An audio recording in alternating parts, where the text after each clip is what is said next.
Hello everyone, I am Harshita Rathore और मैं आप सभी का एचएन अध्ययन में स्वागत करती हूँ। तो आइए क्लास को स्टार्ट करते हैं। आज का हमारा टॉपिक रहने वाला है इनोवेशंस इन इवैल्यूएशन सिस्टम, मतलब मूल्यांकन प्रणाली में नवाचार। अब आपकी मूल्यांकन प्रणाली में मतलब इवैल्यूएशन के सिस्टम में कुछ नए डेवलपमेंट्स हुए हैं, कुछ नए तरीके आए हैं जिनके थ्रू हम मूल्यांकन कर सकते हैं, हम इवैल्यूएशन कर सकते हैं। ठीक है, तो आज हम उन नए तरीकों को पढ़ेंगे। ठीक है, सबसे पहले हम देखते हैं कुछ ट्रेडिशनल मेथड्स, कुछ पुराने तरीके जो कि हम सदियों से यूज करते आ रहे हैं हमारी मूल्यांकन प्रणाली में। सबसे पहला है आपका एमसीक्यूज। एमसीक्यू मतलब मल्टीपल चॉइस क्वेश्चंस, है ना। हमारे यूजीसी में भी हम एमसीक्यू टाइप्स के क्वेश्चंस ही आते हैं। एमसीक्यू टाइप्स के टेस्ट में क्या होता है, इवैल्यूएशन सिस्टम में क्या होता है, कुछ एक क्वेश्चन दिया हुआ होता है, उसके 3-4 ऑप्शंस दिए हुए होते हैं और हमको उन चारों ऑप्शन में से एक ऑप्शन को टिक करके आना होता है। यूजीसी में भी हम सेम यही करते हैं, है ना। फिर दूसरा है आपका ऐसे टाइप क्वेश्चन। ऐसे टाइप क्वेश्चन में क्या है, एक क्वेश्चन दिया हुआ होता है और फिर उसका पूरा डिटेल एक्सप्लेनेशन हमको लिखना होता है। तो ये है आपका ऐसे टाइप क्वेश्चन। थर्ड है आपका शॉर्ट आंसर टाइप क्वेश्चन।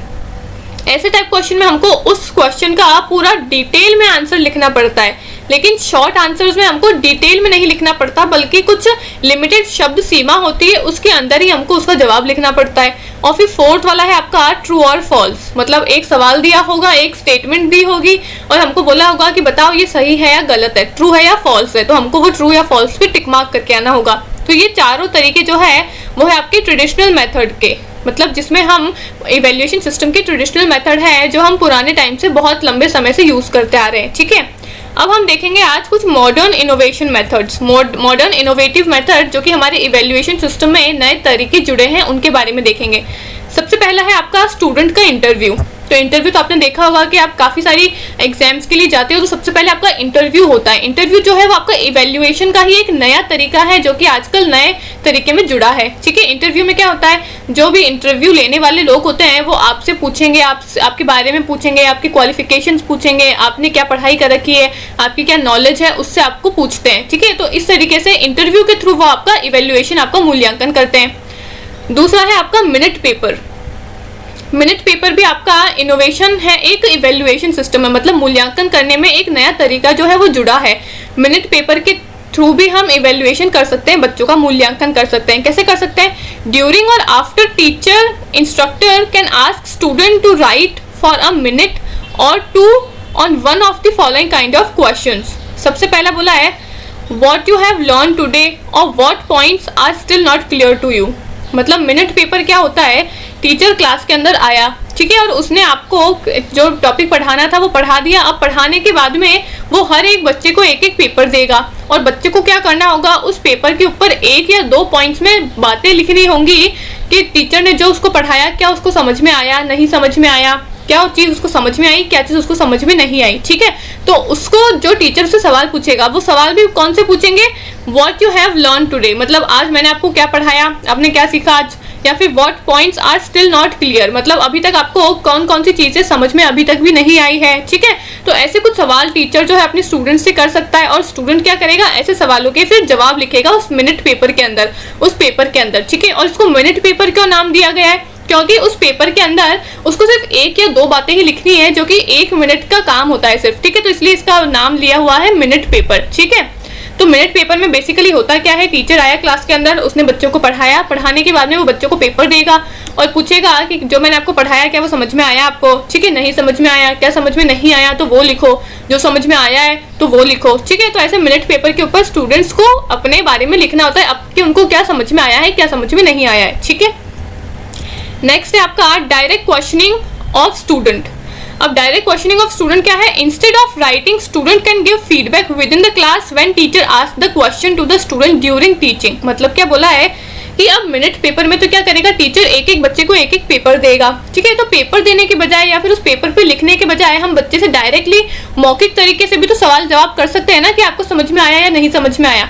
तो वो ओरल तरीका जो है, मतलब मौखिक तरीके से सवाल जवाब करने का जो तरीका है वो है आपका डायरेक्ट क्वेश्चनिंग ऑफ स्टूडेंट, कि हम स्टूडेंट से डायरेक्ट क्वेश्चंस भी पूछ सकते हैं। जैसे मैं पढ़ाती हूँ तो मैं पढ़ाने के बाद आपसे पूछती हूँ कि जो मैंने आपको पढ़ाया ये 5 पॉइंट आपको समझ में आए क्या, इनोवेशंस में मैंने आपको पढ़ाया 5 पॉइंट, तो क्या ये 5 पॉइंट आपको समझ में आए तो आप कमेंट्स में लिख दोगे हाँ समझ में आए, नहीं समझ में आए तो मैं आपसे पूछती हूँ कि आपको क्या समझ में नहीं आया, कमेंट्स में लिख के बताओ, है ना। तो ये ऐसे मैं आपसे सवाल पूछती हूँ। तो डायरेक्ट क्वेश्चनिंग में क्या होता है, बच्चों को ना ही कोई पेपर दिया जाता है, ना ही उनको रिटन फॉर्म में अपने बारे में लिखना होता है, अपने थॉट्स लिखने होते हैं, बल्कि एक मौखिक तरीके से हम उनका मूल्यांकन करते हैं। ठीक है, फोर्थ है आपका स्टूडेंट टीम।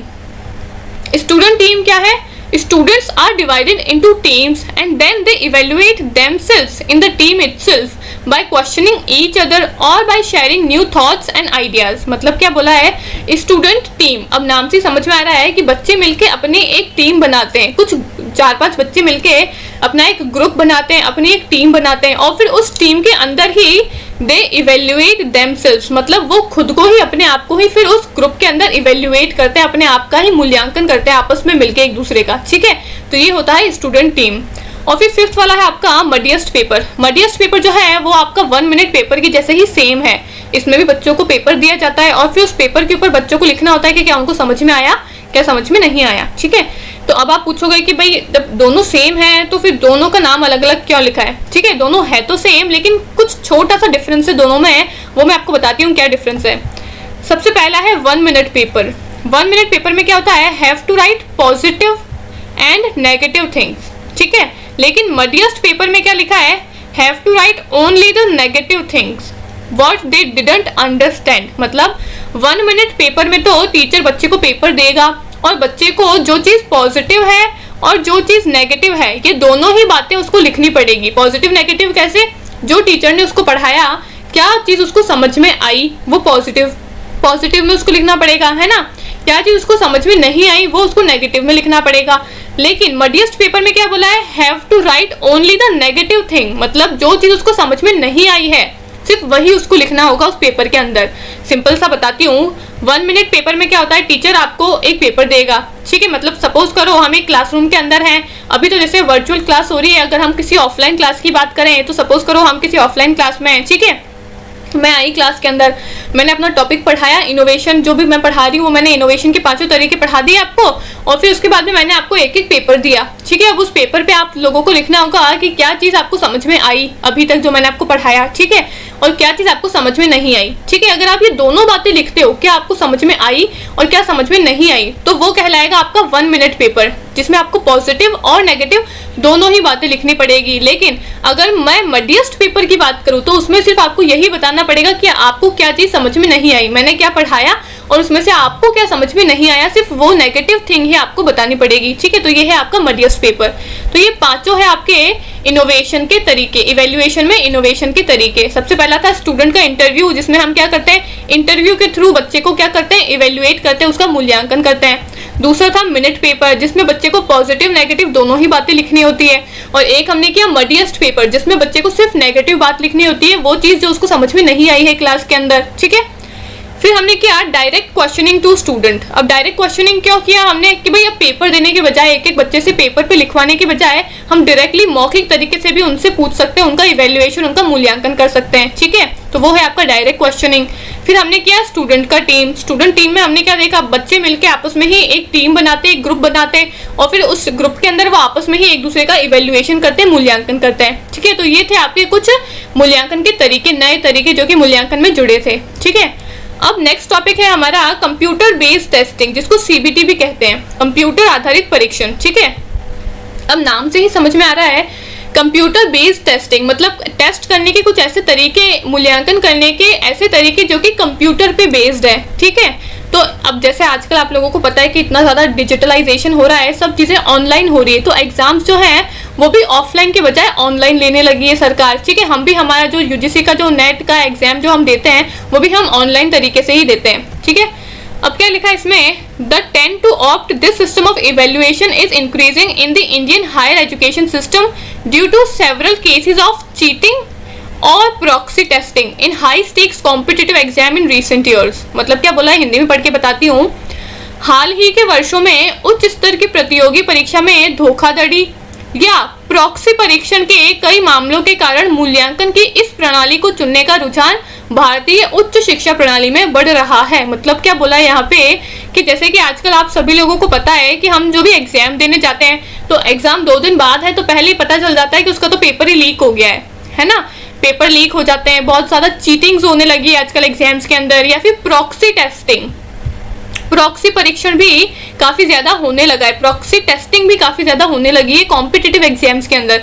प्रॉक्सी परीक्षण क्या होता है कि मेरी जगह पे कोई दूसरा आदमी जाके मेरा एग्जाम दे के आ रहा है ना। अब आपने देखा होगा कि काफी सारे डॉक्टर्स के एग्जाम होते हैं या फिर बहुत सारे एग्जाम्स होते हैं जिसमें क्या होता है कि कोई किसी दूसरे जगह किसी दूसरे आदमी के बजाय कोई दूसरा आदमी, इंटेलिजेंट आदमी जाके उसका पेपर दे के आ रहा है, उसका आईडी कार्ड ले जाके, उसका आईडी कार्ड दिखा देगा जाके, और फिर जाके दूसरे की जगह पे कोई दूसरा उसका पेपर दे के आ रहा है। मतलब मेरी जगह पे कोई दूसरा आदमी मेरा नाम लेके पेपर दे के आ रहा है, तो वो होता है आपका प्रॉक्सी टेस्टिंग। ठीक है, तो इस तरीके के धोखाधड़ी के जो केसेस हैं, चीटिंग के जो केसेस हैं, वो काफी ज्यादा बढ़ गए हैं आजकल की कॉम्पिटिटिव एग्जाम में, है ना। तो इस चीजों को रोकने के लिए, इन धोखाधड़ी के जो तरीके हैं उनको रोकने के लिए हम कंप्यूटर बेस्ड टेस्टिंग के तरीके लेके आए हैं। ठीक है, अब benefits of computer based testing, यानी कि कंप्यूटर आधारित परीक्षण के लाभ क्या हैं।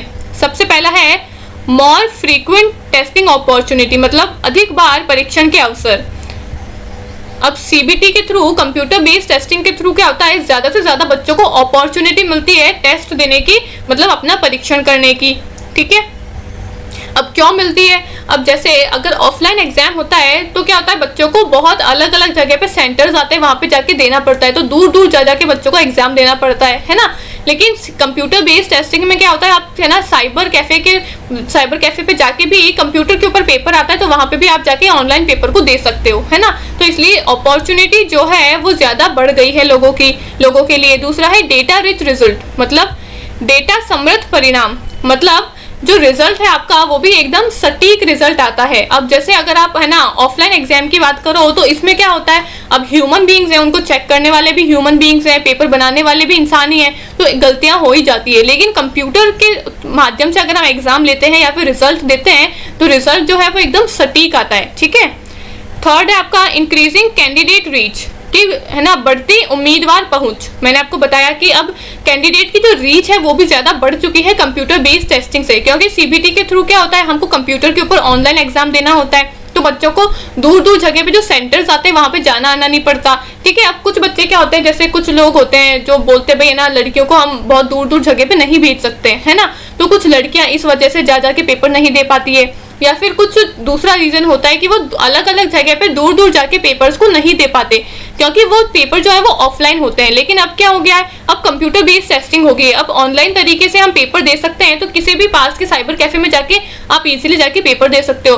तो पेपर जो देना की जो रीच है, कैंडिडेट की जो रीच है, उम्मीदवारों की जो पहुंच है, वो भी बहुत ज्यादा सरल हो चुकी है। ठीक है, फोर्थ है आपका स्ट्रीमलाइंड लॉजिस्टिक, मतलब मेक्स इजी कॉम्प्लेक्स टास्क। अब क्या लिखा है यहाँ पे, आपका जो ऑफलाइन तरीके में जो एग्जाम लिया जाता है वो बहुत ज्यादा कॉम्प्लेक्सिव तरीका होता है। कॉम्प्लेक्सिव क्यों होता है, पहले तो बैठ के उसको पेपर बनाना पड़ता है। ठीक है, किसी भी आदमी को बैठ के पहले तो पेपर बनाना पड़ता है, फिर उसके बाद में उस पेपर को बहुत ही सिक्योर तरीके से रखना पड़ता है, भाई कहीं चोरी ना हो जाए, चीटिंग ना हो जाए, इसके लिए, है ना। फिर जब पेपर की डेट आती है तो उस पेपर को फिर ट्रांसपोर्ट कराना पड़ता है अलग अलग जगह पे।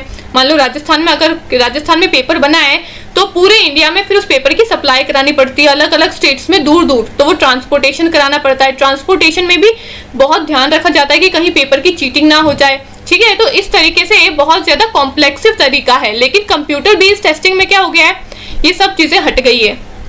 कंप्यूटर क्या करता है, कंप्यूटर के अंदर क्वेश्चंस फीड कर दिए जाते हैं, कंप्यूटर के अंदर ही क्वेश्चंस बनते हैं, उसका लिंक जो है वो सभी कंप्यूटर्स में सेंड कर दिया जाता है, चाहे कितना भी दूर क्यों ना हो, कंप्यूटर लिंक जो है तुरंत चला जाता है, तो चीटिंग करने की जो संभावना है वो बिल्कुल कम हो गई। ठीक है, ट्रांसपोर्टेशन में जो खर्चा है वो भी खत्म हो गया। पहले तो ट्रांसपोर्टेशन में कितना खर्चा आता था, पेपर बनाने में इतना खर्चा आता था, फिर उसको ट्रांसपोर्ट करो एक जगह से दूसरी जगह पे, उसका खर्चा आता था। तो अब ये जितना भी कॉम्प्लेक्स सिस्टम है ना, कंप्यूटर बेस्ड टेस्टिंग ने, सीबीटी ने उसको क्या कर दिया, बहुत ही ज्यादा सरल बना दिया है। ठीक है, तो ये भी इसका एक लाभ है। और फिर फिफ्थ वाला क्या बोला है, क्विक डिलीवरी ऑफ रिजल्ट, मतलब अगर ऑफलाइन तरीके की हम बात करें, ऑफलाइन एग्जाम्स की अगर हम बात करें, तो आप एग्जाम देते हो, उसके बाद में एक दो आदमी, जितने भी आदमी होते हैं वो मिलके आपके कॉपीज को चेक करते हैं। ठीक है, तो रिजल्ट देने में काफी ज्यादा समय लग जाता है। लेकिन ऑनलाइन एग्जाम्स में क्या हो गया, कंप्यूटर ही आपका पेपर देता है, कंप्यूटर ही आपके पेपर को चेक करता है। ठीक है, तो रिजल्ट जो है उसकी जो डिलीवरी है वो भी काफी ज्यादा फास्ट हो गई है, जल्दी हो गई है। ठीक है, तो ये है कुछ लाभ आपके सीबीटी मेथड के। अब हम देखते हैं सीबीटी तरीके से, मतलब कंप्यूटर बेस्ड टेस्टिंग में दो तरीके के टेस्ट होते हैं। सबसे पहला है आपका रैखिक परीक्षण, दूसरा है आपका अनुकूली परीक्षण, मतलब लीनियर टेस्ट और अडप्टिव टेस्ट। लीनियर टेस्ट क्या है, This involves a full length examination in which computer selects different questions for individual without considering their performance level। मतलब इसमें एक पूर्ण लंबाई की परीक्षा शामिल है जिससे कंप्यूटर व्यक्तियों के लिए उनके प्रदर्शन स्तर पर विचार किए बिना विभिन्न प्रश्नों का चयन करता है। मतलब लीनियर टेस्टिंग में क्या होता है, सभी बच्चों के लिए सेम तरीके के पेपर्स दिए जाते हैं, ठीक है, और उस पेपर को जो पेपर है वो सभी लोगों के लिए समान है, पेपर में जितने भी सवाल हैं वो भी सभी लोगों के लिए समान है, ठीक है। लेकिन दूसरा वाला जो है अडैप्टिव टेस्ट यानी कि अनुकूली परीक्षण, इसमें क्या होता है, यहाँ कंप्यूटर व्यक्तिगत रूप से प्रश्नों के प्रदर्शन के स्तर का चयन करता है, सामग्री और कठिनाई द्वारा वर्गीकृत संभावित प्रश्नों के एक बहुत बड़े पूल से प्रश्न उठाए जाते हैं। मतलब क्या बोला है, Here the computer selects the range of question-based performance level of individual. Questions are taken from a large pool of possible questions categorized by content and difficulty.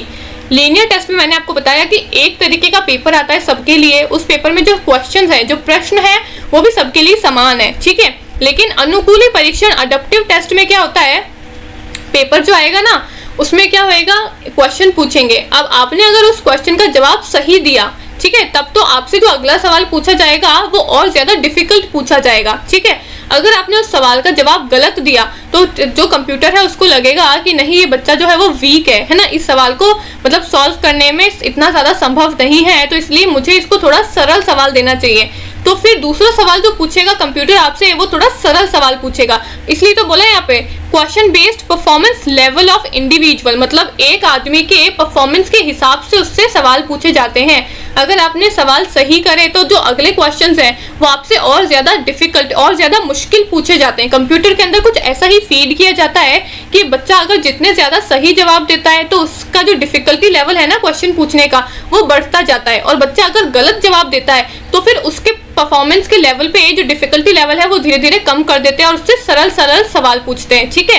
तो ये डिफरेंस है आपका लीनियर टेस्ट में और अडैप्टिव टेस्ट में। मतलब रेखिक परीक्षण में क्या होता है, सभी के लिए समान पेपर्स आते हैं, ठीक है। आप चाहे किसी सवाल का जवाब सही दो गलत दो, आपका जो परफॉर्मेंस का जो लेवल है, क्वेश्चन पूछने का जो लेवल है वो कम या ज्यादा नहीं होगा, ठीक है, सभी के लिए समान सवाल पूछे जाएंगे। लेकिन अनुकूल परीक्षण में क्या होगा, आपने किसी सवाल का जवाब अगर सही दिया तो जो अगला सवाल है वो आपसे और ज्यादा डिफिकल्ट और ज्यादा मुश्किल पूछा जाएगा, और अगर आपने सवाल का जवाब गलत दिया तो अगला सवाल जो है वो आपसे सरल पूछा जाएगा, ठीक है। तो आपकी परफॉर्मेंस लेवल के हिसाब से अनुकूल परीक्षण में आपसे सवाल जवाब करे जाते हैं, आपका एग्जाम लिया जाता है, ठीक है। अब अडैप्टिव टेस्ट यानी कि अनुकूली परीक्षण का एक डिसएडवांटेज है। डिसएडवांटेज क्या है, अगर मैंने एग्जाम देने के लिए गई और वो एग्जाम जो है वो अडैप्टिव टेस्ट है, ठीक है, अनुकूली परीक्षण है वो एग्जाम, तो उसमें क्या होगा, अब मैं मान लो किसी बच्चे ने चालाकी कर ली, मान लो मैं मेरा एग्जाम्पल लूँ तो मैंने चालाकी कर ली और मैंने क्या किया, कंप्यूटर ने मुझसे सवाल पूछे तो मैंने क्या किया, सवालों के जवाब गलत दिए, ठीक है, थोड़े सवाल के जवाब गलत दिए। अब सवाल के जवाब गलत दूंगी तो क्या पूछेगा, कंप्यूटर मुझसे सरल सरल सवाल पूछेगा, है ना। तो मैंने क्वेश्चन के आंसर जो है वो गलत दिए और कंप्यूटर ने मुझसे इजी क्वेश्चन पूछना शुरू कर दिया, ठीक है। अब इजी क्वेश्चन में मैंने सबके जवाब सही दे दिए। अब कोई दूसरा आदमी होगा, उसने क्या किया, उसने जितने भी सवाल है सबके सवाल जो है वो उसने करेक्ट उसके आंसर दिए, मतलब सभी क्वेश्चंस के आंसर उसने सही दिए। तो अब कंप्यूटर उससे क्या करेगा, उसका डिफिकल्टी लेवल जो है वो उसको पता पड़ गया, भाई ये आदमी जो है वो होशियार है, वो इंटेलिजेंट है, तो अब इससे है ना क्वेश्चन जो है वो थोड़े हार्ड पूछो, थोड़े मुश्किल पूछो, तो वो उससे सवाल जो है थोड़े हार्ड पूछेगा।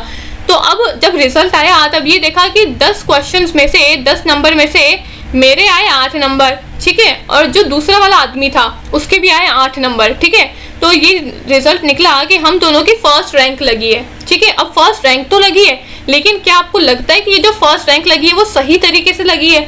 क्योंकि एक जगह पे तो ये जो दूसरा आदमी है इसने सभी सवालों के जवाब जो थे वो डिफिकल्ट वालों के जवाब दिए थे, जितने भी मुश्किल सवाल इससे पूछे गए थे कंप्यूटर ने वो डिफिकल्ट क्वेश्चंस के आंसर इसने दिए थे, और दूसरी तरफ ही मैंने सभी सरल सवालों के जवाब दिए थे, ठीक है। तो क्या हमारा जो रिजल्ट है वो क्या सही आया है? नहीं, मैंने सभी जो क्वेश्चंस थे उनके आंसर कौन से दिए थे, इजी वाले क्वेश्चंस के आंसर दिए थे मैंने, लेकिन दूसरे बच्चे ने सभी जो हार्ड क्वेश्चंस थे उसके आंसर दिए थे, ठीक है। नंबर तो 8 ही आए, लेकिन मैंने सभी सरल जवाब दिए थे और उसने सभी डिफिकल्ट क्वेश्चंस के आंसर दिए थे। तो अडैप्टिव टेस्ट में ये कुछ डिसएडवांटेजेस होते हैं इसके, ठीक है। तो आया समझ में आपको लीनियर और अडैप्टिव क्या होता है? लीनियर में आपकी जो परफॉर्मेंस लेवल है वो नहीं देखी जाती है, सभी बच्चों के लिए सवाल जो है वो एक तरीके के होते हैं। लेकिन अडप्टिव में क्या होता है, अनुकूली परीक्षण में क्या होता है, आपकी परफॉर्मेंस के बेसिस पे आपसे जो कंप्यूटर है वो सवाल पूछेगा। अगर आपने सवाल के जवाब सही करते गए तो कंप्यूटर को लगेगा भाई ये आदमी होशियार है, तो वो आपसे डिफिकल्ट सवाल पूछेगा, मुश्किल सवाल पूछेगा।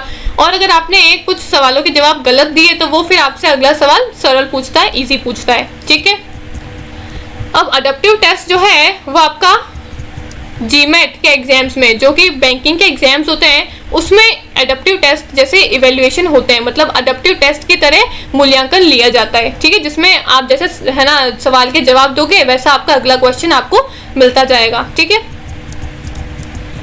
अब अगला टॉपिक है हमारा factors contributing to use CBT. तो सबसे पहला पॉइंट है इसमें growth in number of internet users, मतलब क्या है, इंटरनेट उपयोगकर्ताओं की संख्या में वृद्धि। अब सीबीटी के माध्यम से इंटरनेट यूजर्स जो हैं, इंटरनेट उपयोगकर्ता जो है उनका जो संख्या है उसमें वृद्धि आई है, मतलब इंटरनेट यूजर्स का जो नंबर है वो इंक्रीज हुआ है। इंक्रीज क्यों हुआ है, अब आजकल सभी चीज़ें ऑनलाइन होने लगी है, डिजिटल होने लगी है, तो सभी लोग क्या कर रहे हैं, इंटरनेट का यूज़ कर रहे हैं, कंप्यूटर का यूज़ कर रहे हैं। ठीक है, तो नंबर में जो वृद्धि है वो तो आएगी। दूसरा बोला है सीबीटी इज यूजर फ्रेंडली, मतलब सीबीटी जो है वो उपयोगकर्ता के अनुकूल है, यूजर फ्रेंडली हो गया है। आजकल सभी लोग, बच्चे भी जो हैं वो कहना नेट ऑनलाइन का यूज कर रहे हैं, इंटरनेट का यूज कर रहे हैं, कंप्यूटर्स का यूज कर रहे हैं, तो आजकल सीबीटी जो है वो काफी ज्यादा यूजर फ्रेंडली हो गया है। ठीक है, उपयोगकर्ता के अनुकूल हो गया है। फिर अगला है आपका elimination of human errors and biases, मतलब मानव त्रुटि और पूर्वाग्रह का उन्मूलन। मतलब क्या है इसका, elimination of human errors and biases, मतलब जहाँ पे हम ऑफलाइन एग्जाम्स की बात करते थे तो वहाँ पे मैंने आपको बताया कि पेपर भी कौन बनाएगा, ह्यूमन बीइंग्स बनाएंगे। तो हो सकता है पेपर बनाने में 1857 की जगह 1856 लिख दे वो, है ना, और आंसर देने में, रिजल्ट में भी अगर है ना मान लो कोई क्वेश्चन सही है उसका 2 आंसर देना चाहिए, मतलब 2 नंबर देने चाहिए, तो 2 की जगह हो सकता है गलती से वो 1 ही नंबर दे दे वो उसका, है ना। तो क्योंकि ह्यूमन बीइंग्स हैं तो उनसे त्रुटि जो है, मतलब मिस्टेक जो है, गलतियां जो है वो हो सकती है, लेकिन कंप्यूटर से मिस्टेक होने के चांसेस जो है वो बहुत कम हो जाते हैं। तो इसलिए सीबीटी का ये एक बड़ा लाभ है कि इससे जो ह्यूमन एरर्स और जो बायसेस हैं, मतलब पक्षपात जो है वो खत्म हो गया है, ह्यूमन एरर्स जो मानव त्रुटियां हैं वो भी खत्म हो गई है। ठीक है, अगला है आपका ये कॉस्ट इफेक्टिव है, मतलब प्रभावशाली लागत है। अब कॉस्ट इफेक्टिव क्यों है, मैंने बताया ऑफलाइन एग्जाम के लिए हमको पेपर्स लेने पड़ेंगे, तो पेपर्स के लिए हमको पेडों से पहले तो पेपर्स लाने पड़ेंगे। ठीक है, पेपर्स को कंस्ट्रक्ट करवाना पड़ेगा, मैन्युफैक्चर करवाना पड़ेगा, उसके बाद में फिर हमको है ना क्या बोलते हैं, कोई आदमी को हायर करना पड़ेगा उसको टाइप करने के लिए। ठीक है, और अगर टाइपिंग में कोई गलती आ जाए तो वो तो एक अलग बात है, त्रुटि हो जाए तो वो तो एक अलग ही मिस्टेक हो जाती है फिर। ठीक है, फिर पेपर बन गया तो पेपर बनने के बाद में उसको हमको अलग अलग जगह पे, अलग अलग सेंटर्स पे क्या करना पड़ेगा, ट्रांसपोर्ट करना पड़ेगा, उसमें खर्चा आएगा। फिर उसकी सिक्योरिटी के लिए हमको और खर्चा देना पड़ेगा। ठीक है, फिर उसको जब हम पेपर हो गया तो अलग अलग जगह से वापस हमको वो पेपर को इकट्ठा करना पड़ेगा, तो फिर वापस ट्रांसपोर्टेशन में खर्चा आएगा, फिर उसकी सिक्योरिटी में खर्चा आएगा। फिर जो रिजल्ट बनाएंगे उस रिजल्ट को हमको सिक्योर करके रखना पड़ेगा, कहीं चोरी ना हो जाए। ठीक है, किसी के पास रिजल्ट जो है वो पहले ही ना पहुंच जाए, तो उसके लिए फिर सिक्योरिटी में खर्चा आएगा। लेकिन कंप्यूटर बेस्ड टेस्टिंग में क्या होता है, सब कुछ आपका कंप्यूटर में सेव रहता है, क्वेश्चंस आपने कंप्यूटर में टाइप कर लिए, लिंक आप इसकी सभी जगह कंप्यूटर्स में सेंड कर दोगे। ठीक है, तो चीटिंग करने का तरीका ही नहीं बचा। ठीक है, तो वो बच गया, ट्रांसपोर्टेशन का जो पैसे थे वो बच गए, सिक्योरिटी के जो पैसे थे वो बच गए। ठीक है, तो इसलिए ये कॉस्ट इफेक्टिव भी है। ठीक है, तो आई होप आपको ये सीबीटी वाला अभी तक समझ में आया होगा। ठीक है, अब नेक्स्ट टॉपिक है आपका curricular framework, curriculum and syllabus. ठीक है, करिकुलम एंड सिलेबस जो है वो आपकी टीचिंग एप्टीट्यूड का सबसे लास्ट वाला टॉपिक है, मतलब अभी तक अब हम सब कुछ पढ़ चुके हैं टीचिंग एप्टीट्यूड में। ठीक है, अब सिर्फ ये लास्ट टॉपिक आपका बचा है। ठीक है, so the term curriculum has been derived from Latin word currere, which means a race course और a runway on which one runs to reach a goal. Curriculum जो है वो लैटिन वर्ड क्यूरे से आया है। ठीक है, लैटिन वर्ड क्यूरे से आया है, इसका मतलब क्या है, जिसका अर्थ है रेस कोर्स, एक रेस कोर्स है। ठीक है, रेस, अगर आपने कोई रेसिंग वगैरह के अगर कुछ एपिसोड्स वगैरह देखे होंगे तो तो रेस के टाइम पे क्या होता है, एक पाथ बनाया जाता है, एक रनवे बनाया जाता है, उसके अंदर ही आपको भागना पड़ता है, उसके अंदर ही आपको अपनी जो परफॉर्मेंस है वो देनी पड़ती है, ठीक है। तो जो करिकुलम है वो भी एक रेस कोर्स की तरह ही है।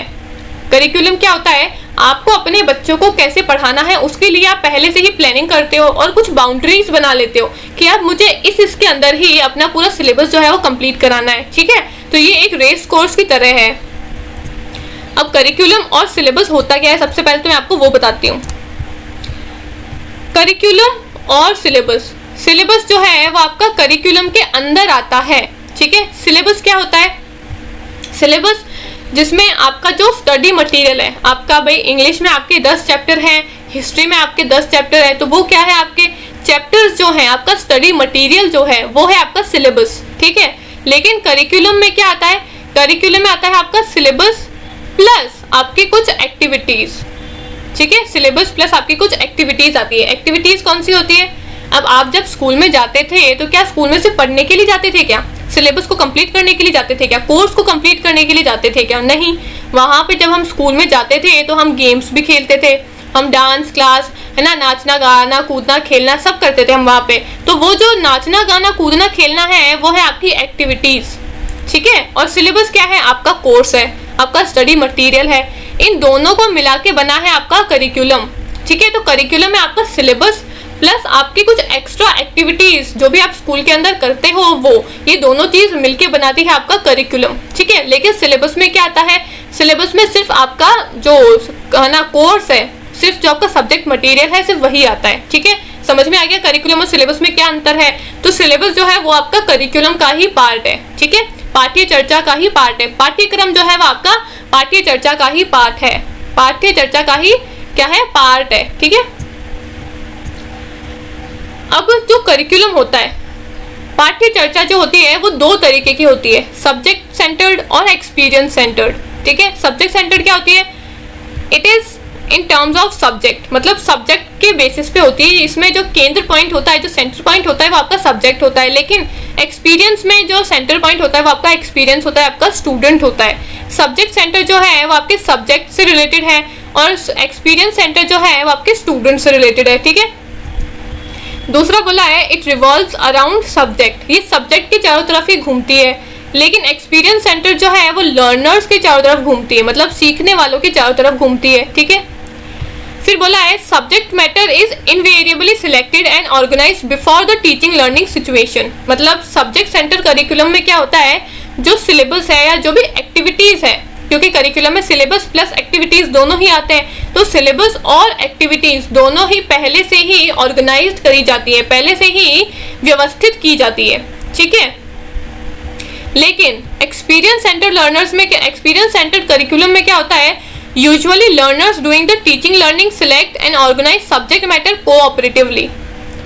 सब्जेक्ट सेंटर्ड करिकुलम में क्या होता है, टीचर जो है वो आपका सब्जेक्ट मटेरियल बनाता है, ठीक है। लेकिन एक्सपीरियंस सेंटर्ड करिकुलम में क्या होता है, बच्चे जो हैं वो आपस में मिलके अपना करिकुलम, अपना एक्टिविटीज प्लस अपना सिलेबस जो है वो बनाते हैं, ठीक है। इसलिए अब आपको समझ में आ रहा होगा इसके पॉइंट से कि सब्जेक्ट सेंटर्ड करिकुलम जो है यानी कि विषय केंद्रित पाठ्यक्रम जो है वो आपका पुराना तरीका है, ठीक है, ऐतिहासिक तरीका है, ट्रेडिशनल तरीका है। लेकिन एक्सपीरियंस सेंटर्ड करिकुलम जो है, अनुभव केंद्रित पाठ्यक्रम जो है वो आपका नया तरीका है, ठीक है, मॉडर्न तरीका है।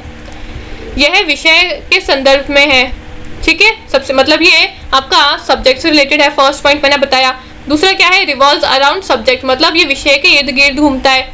और तीसरा मैंने आपको बताया कि इसमें टीचर जो है वो पहले से ही आपका सब्जेक्ट और एक्टिविटीज को व्यवस्थित करके रखता है, ठीक है। लेकिन एक्सपीरियंस सेंटर्ड क्या है, यह अनुभव के केंद्र में संदर्भ है, ठीक है, मतलब एक्सपीरियंस के बेसिस पे किया जाता है। और फिर ये शिक्षार्थियों पर केंद्रित है, इसमें जो सेंटर पॉइंट है वो आपका लर्नर्स होते हैं, आपके शिक्षार्थी होते हैं। और इसमें जो आपका सब्जेक्ट और जो आपकी सिलेबस और जो एक्टिविटीज है वो कौन बनाता है, आपके स्टूडेंट्स बनाते हैं, आपके लर्नर्स बनाते हैं, ठीक है।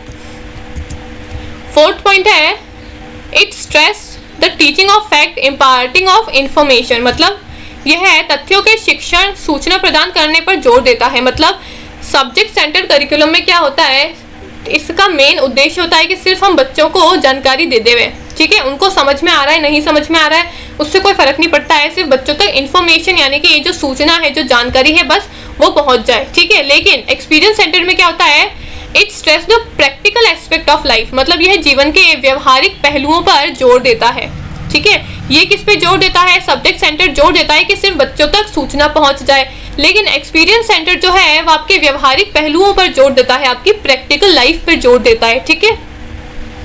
फिफ्थ पॉइंट बोला है, it is normally isolated from life, मतलब यह आमतौर पर जीवन से अलग होता है। लेकिन एक्सपीरियंस सेंटर जो है, अनुभव केंद्रित पाठ्यक्रम जो है, it is usually correlated with life, मतलब यह आमतौर पर जीवन से संबंधित होता है। इसका क्या मतलब है, जो आपका विषय केंद्रित पाठ्यक्रम है और अनुभव केंद्रित पाठ्यक्रम है उसमें क्या अंतर है। विषय केंद्रित पाठ्यक्रम में क्या होता है, इसमें जो चीजें बताई जाती है ना, जो इन्फॉर्मेशन, जो जानकारी बच्चों को बताई जाती है, वो सिर्फ उसके सब्जेक्ट तक ही सीमित रहती है, उसके विषय तक ही सीमित रहती है, ठीक है। उसकी जो लाइफ है, उसकी जो पर्सनल जीवन है, पर्सनल लाइफ है, उससे जोड़ के नहीं बताते हैं, उसे रिलेट करके नहीं पढ़ाया जाता है। लेकिन अनुभव केंद्रित पाठ्यक्रम या फिर एक्सपीरियंस सेंटर्ड करिकुलम में क्या होता है, बच्चों की लाइफ से जोड़ के उससे संबंधित चीजें उसको बताई जाती है, ठीक है, ताकि उसको चीजें अच्छे से समझ में आए। क्योंकि फोर्थ वाले में क्या बोला था, विषय केंद्रित पाठ्यक्रम में, कि इसका मेन उद्देश्य क्या है, सिर्फ बच्चों तक जानकारी पहुंचाना। लेकिन अनुभव केंद्रित पाठ्यक्रम का उद्देश्य क्या है, बच्चों को वो जानकारी पहुंचाने के साथ साथ उनको उनके अंदर समझ को भी डेवलप करना, समझ का भी विकास करना, ठीक है। तो इसलिए अनुभव केंद्रित पाठ्यक्रम में हम क्या करते हैं, बच्चों की जो लाइफ है, उनका जो जीवन है, उससे संबंधित बातें बताते हैं। लेकिन विषय केंद्रित पाठ्यक्रम में हम लाइफ से जोड़ के बातें नहीं बताते हैं, सिर्फ विषय से संबंधित ही बातें उनको बताई जाती है, ठीक है। फिर अगला है, it is very rigid and uniform, मतलब ये बहुत कठोर और एक समान है। आपका विषय केंद्रित पाठ्यक्रम जो है वो काफी ज्यादा रिजिड है। रिजिड का मतलब कठोर है। इसमें हमको कोई बदलाव करने होते हैं ना, कि भाई हमने 6 महीने तक तो इसी पाठ्यक्रम के अनुसार चले, अगर हमको लगा 6 महीने बाद कि हमको इसमें थोड़ा सा कुछ चेंजेस करना है, कुछ बदलाव करना है, तो बदलाव करने के लिए ये जो सिस्टम है वो काफी ज्यादा कठोर हो जाता है, ठीक है। मतलब हम इसमें इजीली सरल तरीके से बदलाव नहीं कर सकते हैं, ठीक है। लेकिन जो आपका अनुभव केंद्रित पाठ्यक्रम है उसमें क्या है, it is very flexible and cater to individual differences, ये बहुत लचीला है और व्यक्तिगत मतभेदों को पूरा करता है। मतलब इसको अगर हमको चेंज करना है, अनुभव केंद्रित पाठ्यक्रम में अगर हमको कुछ बदलाव लाने हैं, तो ये बहुत ही लचीला है, ये आसानी से बदल सकता है, ठीक है। तो ये थे आपके सब्जेक्ट सेंटर्ड करिकुलम और एक्सपीरियंस सेंटर्ड करिकुलम, ठीक है।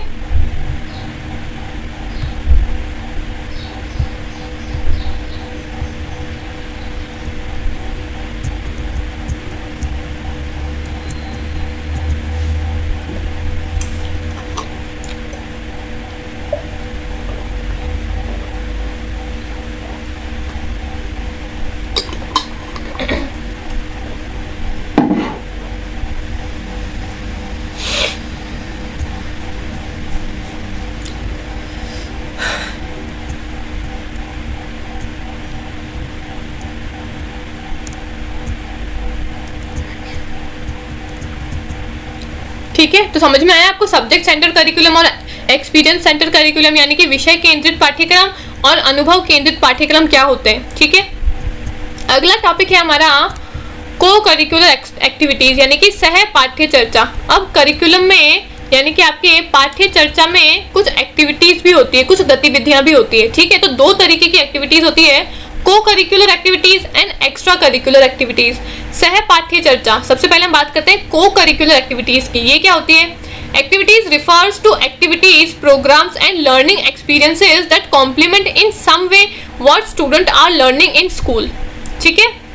That is the experience that are connected to or mirror the academic curriculum. मतलब जो सह पाठ्य चर्चा है वो संबंधित गतिविधियां या ऐसी गतिविधियों, कार्यक्रमों और सीखने के अनुभवों को संदर्भित करती है जो किसी तरह से पूरक है कि छात्र स्कूल दैट इज में छात्र स्कूल में क्या सीख रहा है, वे अनुभव के अकादमिक पाठ्यक्रम से जुड़े हैं या फिर प्रतिबिंबित है, ठीक है। इसका मतलब क्या है, को करिकुलर एक्टिविटी यानी कि सह पाठ्य चर्चा का मतलब क्या है। अब दो तरीके की एक्टिविटीज होती है, को curricular activity and extra curricular activity.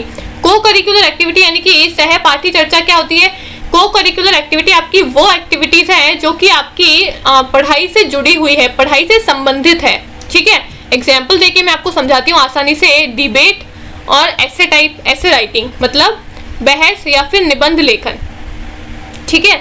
अब हम जब स्कूल में जाते हैं तो हम काफ़ी सारी एक्टिविटीज़ करते हैं, वहाँ पे काफ़ी सारी गतिविधियाँ करते हैं, ठीक है।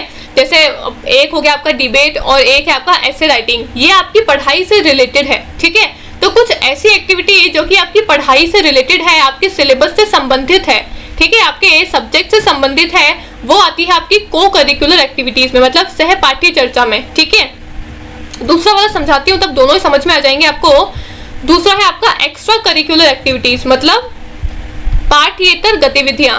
एक्स्ट्रा करिकुलर नाम से समझ में आ रहा है, एक्स्ट्रा है, मतलब को करिकुलर एक्टिविटीज कौन सी थी, वो एक्टिविटीज, वो गतिविधियां जो कि आपके सब्जेक्ट से, आपके टॉपिक से रिलेटेड है, आपके सिलेबस से रिलेटेड है बेसिकली, है ना। लेकिन एक्स्ट्रा करिकुलर एक्टिविटी जो कि आपकी पढ़ाई से संबंधित नहीं है, जो कि एक्स्ट्रा है, जो कि एक्स्ट्रा करवाई जाती है स्कूल के अंदर, जैसे कि as the name suggests that these are extra or additional activities that take place outside the curriculum and outside the class, ठीक है, जो कि आपके करिकुलम के आउटसाइड होती है, मतलब जैसे कि नाम से पता चलता है ये अतिरिक्त ऐसी गतिविधियां हैं जो पाठ्यक्रम के बाहर है और कक्षा से बाहर होती है, मतलब आपके पाठ्यक्रम से जुड़ी हुई नहीं है। एग्जाम्पल है इसका म्यूजिकल इंस्ट्रूमेंट प्ले करना, मतलब वाद्य यंत्र बजाना, सिंगिंग, डांसिंग, ये सब जो है वो आपकी एक्स्ट्रा करिकुलर एक्टिविटीज है। अब हमने को करिकुलर एक्टिविटीज में कौन सा एग्जाम्पल देखे थे, डिबेट करना, ऐसे राइटिंग करना, ठीक है, ये सब आपकी क्या है, आपकी पढ़ाई से संबंधित है, आपके पाठ्यक्रम से संबंधित है, आपके सिलेबस से संबंधित है, ठीक है। लेकिन क्या नाचना, गाना, खेलना, कूदना ये आपके पाठ्यक्रम से संबंधित है क्या? नहीं, ये चीजें एक्स्ट्रा है। तो जो चीजें आपको एक्स्ट्रा कराई जाती है, जो गतिविधियां आपको एक्स्ट्रा कराई जाती है, वो कहलाती है आपकी पाठ्येतर गतिविधियां, यानी कि एक्स्ट्रा करिकुलर एक्टिविटीज। और जो आपकी पढ़ाई से संबंधित चीजें आपको कराई जाती है, वो कही जाती है, वो कहते हैं हम उसको को करिकुलर एक्टिविटीज, यानी कि सह पाठ्य चर्चा, ठीक है। इसका एग्जाम्पल मैंने आपको बताया, जैसे डिबेटिंग और ऐसे राइटिंग। अब डिबेटिंग क्या है, आप किसी टॉपिक पे डिबेट करोगे तो वो जो टॉपिक है वो आपकी पढ़ाई से ही संबंधित होगा, ठीक है। तो डिबेट करना या फिर किसी चीज पे निबंध लिखना, है ना, निबंध लेखन, ये आपकी पढ़ाई से जुड़ा हुआ है। लेकिन एक्स्ट्रा करिकुलर एक्टिविटीज में है आपका डांस करना, जैसे आपका वादन यंत्र बजाना, गायन, नृत्य, चित्रांकन और रंगाई, सिलाई, कला, शिल्प, बुनाई, ये सब आपकी जो है वो एक्स्ट्रा चीजें हैं, ठीक है, ये आपकी पढ़ाई से जुड़ी हुई नहीं है। ये सभी चीजें जो है वो आपकी एक्स्ट्रा गतिविधियां हैं, पाठ्येतर गतिविधियां हैं, जो कि आपकी पढ़ाई से जुड़ी हुई नहीं है, इसलिए हम इनको क्या कहेंगे, एक्स्ट्रा करिकुलर एक्टिविटीज कहेंगे, ठीक है। तो आपके दो तरीके की एक्टिविटीज होती है करिकुलम में। एक एक्टिविटीज होती है जो कि आपकी पढ़ाई से रिलेटेड होती है, उसको हम कहते हैं को करिकुलर एक्टिविटीज। और जो दूसरी एक्स्ट्रा चीजें होती है जो आपकी पढ़ाई से रिलेटेड नहीं होती है, वो होती है आपकी एक्स्ट्रा करिकुलर एक्टिविटीज, ठीक है। आया समझ में दोनों ही आपको? अब लास्ट टॉपिक है, यानी कि अगला टॉपिक है आपका curriculum design model. Curriculum design model क्या होता है? The concept of curriculum design model refers to the arrangement of elements of curriculum into a holistic plan. Here are some of the models of curriculum design to make this complex activity understandable and manageable. मतलब क्या बोला है? पाठ्य चर्चा design model. अब curriculum को, curriculum मैंने आपको बताया था आपका सिलेबस प्लस आपकी एक्टिविटीज। हमने दो एक्टिविटीज करी ना, करिकुलर और एक्स्ट्रा करिकुलर, है ना, मतलब वो एक्टिविटीज जो कि आपकी पढ़ाई से संबंधित है और कुछ एक्टिविटीज जो कि आपकी पढ़ाई से संबंधित नहीं है। तो आपका सिलेबस प्लस आपकी एक्टिविटीज दोनों को डिजाइन करने के लिए कुछ मॉडल्स हैं, ठीक है, जो स्कूल्स फॉलो करती है। अलग अलग स्कूल अलग अलग तरीके के डिजाइन मॉडल्स को फॉलो करती है, तो वो है आपके करिकुलम डिजाइन मॉडल्स। सबसे पहला है आपका टाइलर्स मॉडल। क्या है आपका सबसे पहला? टाइलर्स मॉडल, टाइलर का मॉडल, ठीक है। सब टाइलर ने आपके करिकुलम बनाने के 4 तरीके बताए हैं, 4 स्टेप्स बताए हैं, 4 चरण बताए हैं। कौन सा? पहला बताया है डिटरमाइन द स्कूल्स पर्पसेस, मतलब स्कूल के उद्देश्यों को निर्धारित करना, यानी कि आप गोल्स को देखो, आपके क्या उद्देश्य है। अब करिकुलम कौन बनाएगा? सबसे पहले तो ये बताओ, करिकुलम कौन बनाएगा? आप लोग बनाओगे क्या? नहीं, आपका स्कूल ही बनाएगा ना आपके लिए। करिकुलम मैंने आपको बताया था ना सिंपल में कि करिकुलम क्या होता है, आपका सब्जेक्ट, आपका जो सिलेबस है वो प्लस आपकी एक्टिविटीज, जो कि आप, है ना, खेल कूद, नाचना गाना जो भी आप करते हो स्कूल के अंदर, वो ये दोनों मिला के होता है आपका करिकुलम। तो ये करिकुलम बनाता कौन है? आपकी स्कूल ही बनाएगी। तो ये जो करिकुलम को डिजाइन करने के जो तरीके हैं वो भी आपकी स्कूल ही अपनाएगी, ठीक है। अब बहुत सारी स्कूल्स क्या करती है, साल भर का जितना भी उनका जो भी करिकुलम होता है वो पहले से ही बच्चों को अपनी डायरी में लिख के दे देती है कि भाई है ना इस महीने में आपके ये एग्जाम्स होने वाली है, फिर आपके इस दिन है ना इस महीने में स्पोर्ट्स डे होने वाला है, इस दिन आपका एनुअल फंक्शन होने वाला है। तो ये सब कुछ उनको कैसे पता चलता है, वो पहले से ही करिकुलम को डिजाइन करके रखते हैं। ठीक है, तो करिकुलम को डिजाइन करने का सबसे पहला मॉडल है टाइलर्स मॉडल, मतलब टाइलर का मॉडल, जिसमें टाइलर ने पहला पॉइंट क्या बताया है, 4 चरण बताए। 4 चरणों में से पहला स्टेप है आपका स्कूल के उद्देश्य को निर्धारित करना। स्कूल क्या करेगा, सबसे पहले अपने कुछ उद्देश्य बनाएगा कि स्कूल क्या चाहता है ना, वो उसके क्या उद्देश्य हैं, सबसे पहले वो गोल बनाएगा। दूसरा क्या बोला है, identify educational experiences related to purpose, यानी कि उद्देश्य से संबंधित शैक्षिक अनुभवों की पहचान करना। अब पहले में जो उसने गोल्स बनाए हैं, जो उसने उद्देश्य बनाए हैं, किसने, स्कूल ने, उन उद्देश्यों के आधार पे वो सब्जेक्ट प्लस एक्टिविटीज, यानी कि आपके करिकुलम को क्या करेगा, देखेगा। भाई मेरा ये उद्देश्य है कि मान लो मैं किसी स्कूल की प्रिंसिपल या डायरेक्टर हूँ, ठीक है, तो मेरा ये उद्देश्य है कि मेरी जो स्कूल है, मेरे जो स्कूल के बच्चे जो हैं वो ज़्यादा से ज़्यादा अच्छे नंबर लेके आए अपनी स्टडी के अंदर, अपने सिलेबस के अंदर, और साथ ही साथ वो सभी एक्टिविटीज़ में, नाचने में, गाने में, खेलने में, कूदने में, सभी चीज़ में आगे रहें। ठीक है, तो ये मेरे उद्देश्य हैं। अब उन उद्देश्यों के आधार पर मैं कुछ अपना सिलेबस प्लस अपनी एक्टिविटीज़ को क्या करूँगी, निर्धारित करूँगी कि मुझे कौन कौन सा सिलेबस ऐड करना है। अब 5th क्लास में मुझे कौन कौन से टॉपिक्स रखने हैं, कौन सा सिलेबस रखना है, 6th में कौन सा रखना है, 7th में कौन सा रखना है। ठीक है, तो मैं सभी क्लासेस में सिलेबस देखूंगी, प्लस सिलेबस के साथ साथ मैं एक्टिविटीज भी देखूंगी। एक्टिविटीज क्या देखूंगी कि कब मुझे स्पोर्ट्स डे कराना है, कब मुझे एनुअल फंक्शन कराना है, कब मुझे टीचर्स डे के लिए कुछ प्लानिंग करनी है, कब मुझे डिबेट रखना है, कब मुझे ऐसे कंपटीशन रखना है ना। तो ये जो जितने भी तरीके की अलग अलग एक्टिविटीज होती है वो एक्टिविटीज में निर्धारित करूंगी। ठीक है, थर्ड है आपका ऑर्गेनाइज द एक्सपीरियंसेस, मतलब अनुभवों को व्यवस्थित करना। फिर जो भी मैंने सिलेबस और जो भी एक्टिविटी मैंने सोची है उनको मैं क्या करूंगी, व्यवस्थित करूंगी, उनको ऑर्गेनाइज करूंगी। ऑर्गेनाइज का क्या मतलब है, भाई 12 महीने में से मुझे जनवरी में क्या कराना है, मुझे फरवरी में क्या कराना है, मुझे अक्टूबर तक अपना पूरा सिलेबस जो है वो कंप्लीट करना है अपनी स्कूल का। ठीक है, मुझे फरवरी के अंदर क्या करना है, एनुअल फंक्शन करना है अपनी स्कूल का, मुझे सितंबर के अंदर क्या करना है, स्पोर्ट्स डे का फंक्शन रखना है अपने बच्चों के लिए। तो ये सभी चीजें मैं कब करूंगी, जब मैं जो अपने सब्जेक्ट प्लस जो एक्टिविटीज है उनको व्यवस्थित करूंगी अच्छे से। ठीक है, तो थर्ड चरण क्या होगा मेरा, तीसरा चरण, मैं सब्जेक्ट प्लस एक्टिविटीज को क्या करूंगी, व्यवस्थित करूंगी। और लास्ट चरण है इवेल्युएट द पर्पसेस, मतलब उद्देश्यों का मूल्यांकन करना। जो भी मैंने पहले स्टेप में जो उद्देश्य बनाए थे, अब चौथे चरण में क्या होगा, उन उद्देश्यों का मूल्यांकन करूंगी कि जो मैंने उद्देश्य बनाए थे क्या वो पूरे हुए या नहीं हुए। ठीक है, नहीं हुए तो मैं देखूंगी भाई पूरे क्यों नहीं हुए। ठीक है, अगर मुझे कुछ बदलाव करना होगा इस मॉडल में तो बदलाव करूंगी फिर मैं अगले साल से। अगर नहीं करना होगा, मुझे बदलाव लगेगा कि नहीं जो भी मैंने उद्देश्य देखे थे वो पूरे कंप्लीट हो गए, तो फिर मैं वैसा ही सेम सिस्टम अगले साल भी अप्लाई करूंगी। ठीक है, तो ये 4 चरण बताए हैं आपके टाइलर ने कि किस तरीके से आप एक स्कूल के करिकुलम को बना सकते हो। सबसे पहला क्या है, आप उद्देश्य देखोगे, अपने स्कूल के उद्देश्य बनाओगे, फिर उन उद्देश्य के आधार पे आप कुछ है ना सिलेबस प्लस एक्टिविटीज, क्योंकि करिकुलम तो सिलेबस प्लस एक्टिविटीज दोनों का कॉम्बिनेशन ही होता है ना, दोनों से तो मिलकर बनता है आपका करिकुलम, आपका पाठ्यक्रम। तो क्या होता है, पहले में आप उद्देश्य बनाओगे, दूसरे में उद्देश्य के आधार पे आप सिलेबस प्लस एक्टिविटीज को देखोगे कि मुझे कौन सा सिलेबस रखना चाहिए अपने उद्देश्य के आधार से और कौन सी एक्टिविटीज करानी चाहिए। तीसरे में आप क्या करोगे, उन्हीं सिलेबस प्लस एक्टिविटीज को ऑर्गेनाइज करोगे, मतलब व्यवस्थित करोगे कि मुझे कौन से महीने में क्या कराना है, कब मुझे अपना सिलेबस कंप्लीट करवाना है, कब मुझे एनुअल फंक्शन रखना है, कब मुझे स्पोर्ट्स डे रखना है। ठीक है, उनको व्यवस्थित करोगे। और फिर फोर्थ में आप उन्हीं सभी का मूल्यांकन करोगे, अपने जो उद्देश्य आपने बनाए थे पहले चरण में उसका लास्ट स्टेप में क्या करोगे, उनका मूल्यांकन करोगे, मतलब देखोगे कि जो मैंने पूरे साल भर के लिए प्लानिंग करी थी, जो उद्देश्य बनाए थे कि मुझे 6 महीने में अपना सिलेबस कंप्लीट करना है, मुझे फरवरी में एनुअल डे फंक्शन करना है, तो जो मैंने उद्देश्य बनाए थे क्या वो पूरे हुए या नहीं हुए। ठीक है, अगर नहीं हुए तो क्यों नहीं हुए, क्या दिक्कत आई, अगर हो गए तो ठीक है, फिर मैं है ना दूसरे साल से सेम इसी मॉडल को यूज कर सकता हूँ। ठीक है, तो ये सब आपको कब पता चलेगा, जब आप क्या करोगे, अपने मॉडल का मूल्यांकन करोगे, इवेल्युएशन करोगे। ठीक है, तो ये 4 तरीके बताए हैं आपके टाइलर ने अपने टाइलर्स मॉडल में। अब दूसरा है आपका टाबाज मॉडल, टाबा का मॉडल। ठीक है, टाबा के मॉडल में टाबा ने कुछ स्टेप्स बताए हैं, जैसे टाइलर ने बताया ना 4 स्टेप, वैसे ही टाबा ने भी कुछ स्टेप्स बताए हैं आपके करिकुलम को बनाने के।